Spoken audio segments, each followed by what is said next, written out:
Welcome to our latest information session on millage rate. I'm Mark Whitlock. I'm the Director of Public Policy for the Coweta County School System.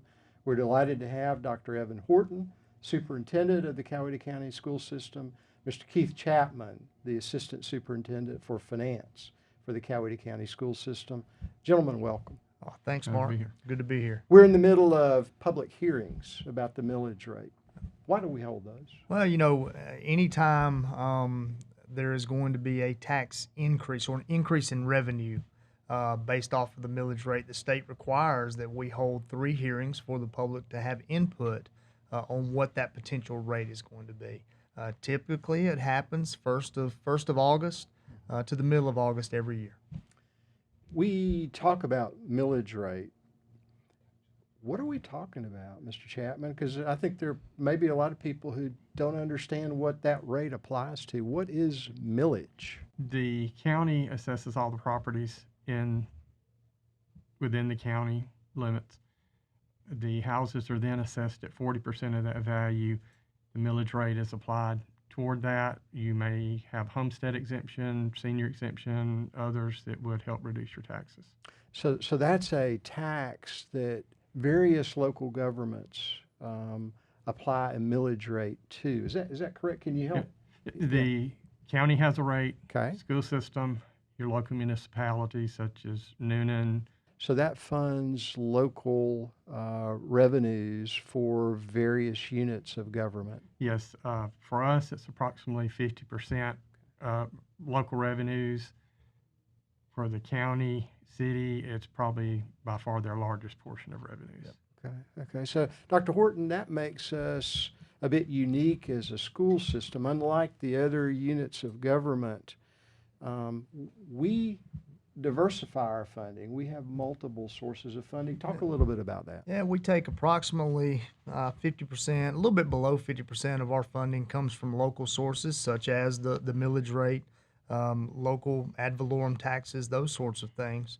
About 51% of our funding comes from state sources, most of that through the state QBE funding, the funding formula that the legislature sets aside in the state budget for us every year.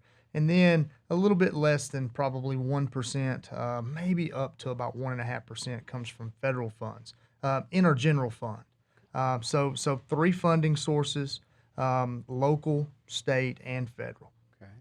And Mr. Chapman, in our hearings, we're talking about applying a specific rate.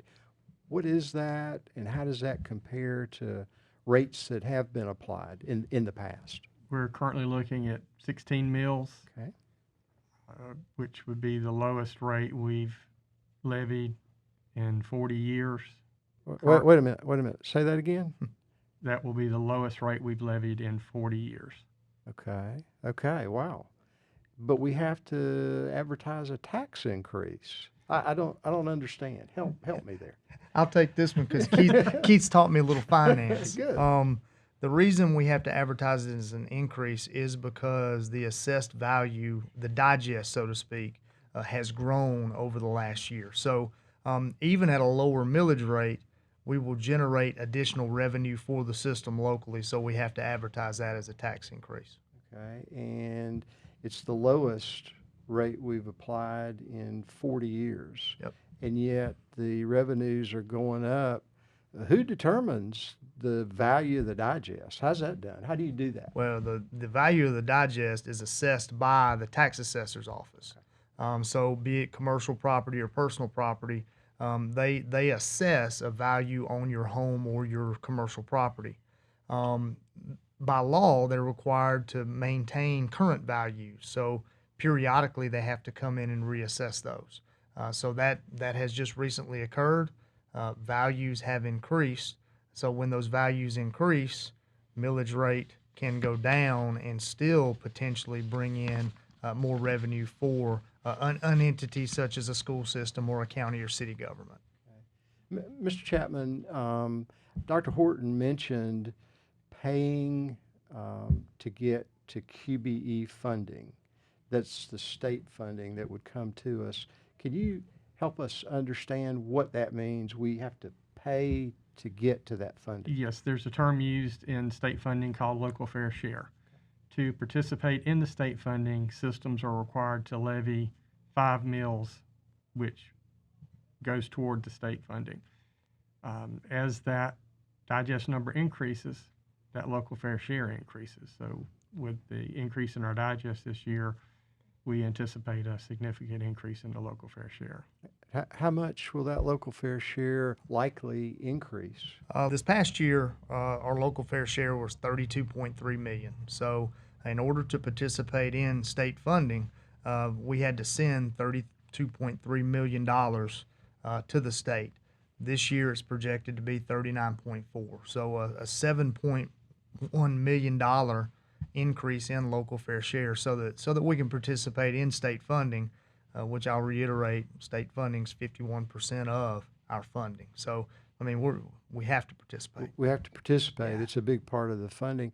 Yeah. How much basically in total is that state funding to us? It was over 105 million last year. I want to Okay. say 108 rings a bell. So it's a Substantial. substantial amount. Substantial amount. So if the local fair share increases, does that create a gap we have to cover?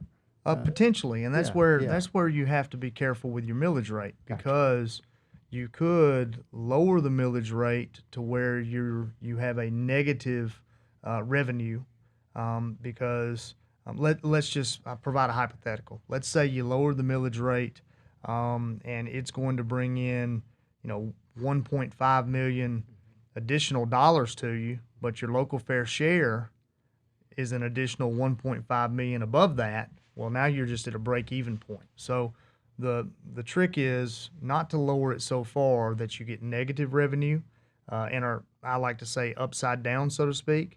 And you also don't want to lower it just so you have to turn around and raise it potentially the next year. You're trying to find a balance between what you need to operate and what that local fair share amount is going to be. And that number is based off of the total digest.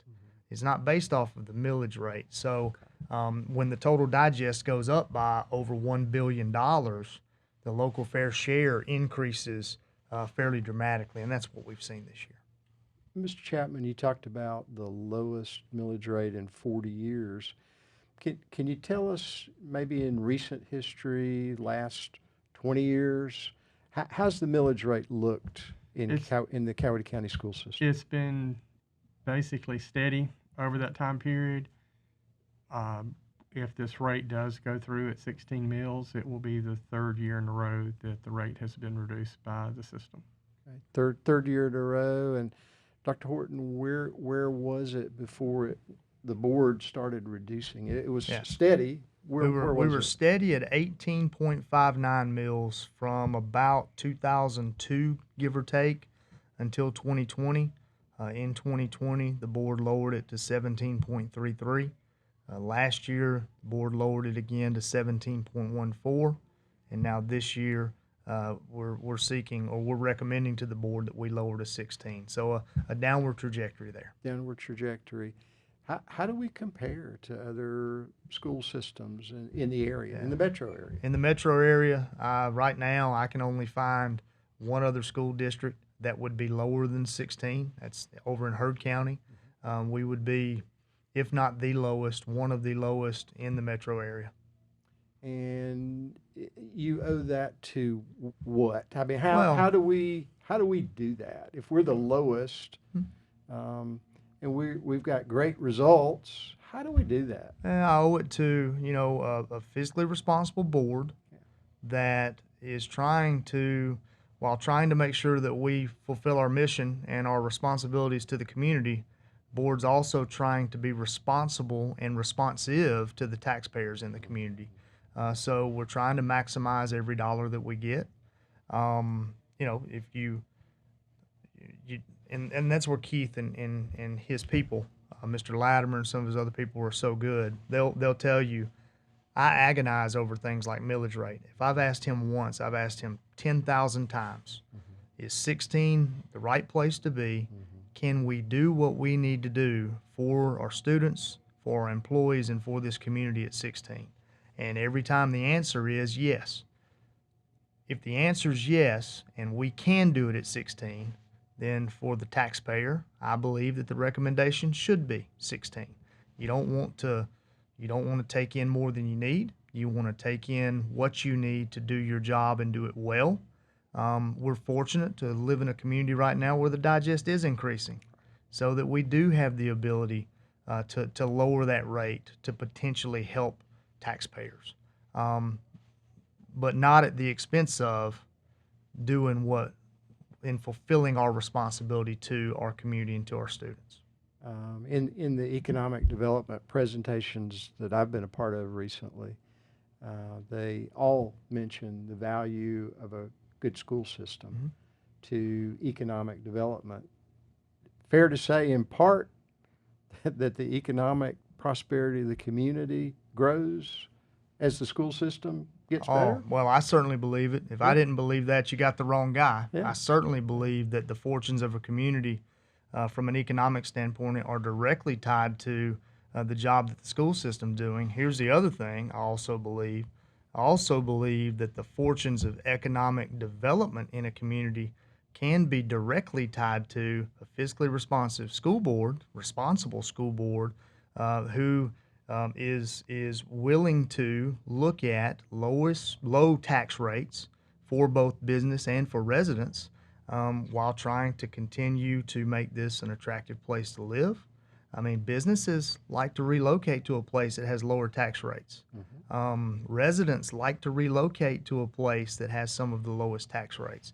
So that's something that I think about a lot. How are we carrying out our portion of this reciprocal relationship between the school system and the community? And one of the ways that we do that is to try to be responsible with the funding that we get, and make sure that when our economic development team from the development authority or wherever sits with a potential company, it's a point of pride for me for them to be able to say, we got a great school system, but look at how they're doing it.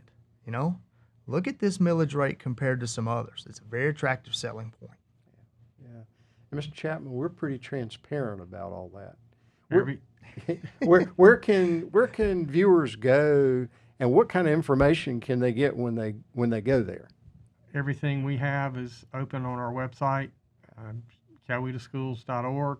Go to the financial information, has all of our budget information, all of our audits, and anything you can't find there, you can always give us a call. As we wrap up, talk about hearings, where people can go to listen, how they can be a part of that. Yeah, we're finishing up our last two millage hearings next Thursday, actually, August the 18th. We'll host one at noon over at the boardroom at WERS Central Office. That's 167 WERS Industrial Boulevard. Then we'll have the third hearing that night at 6:30, followed by a called board meeting to set the millage rate for this coming year. We hope this has provided useful information to you. Thanks to Dr. Evan Horton, Superintendent, Coweta County School System, Mr. Keith Chapman, Assistant Superintendent for Finance, Coweta County School System. I'm Mark Whitlock, Director of Public Policy. Thanks for joining us.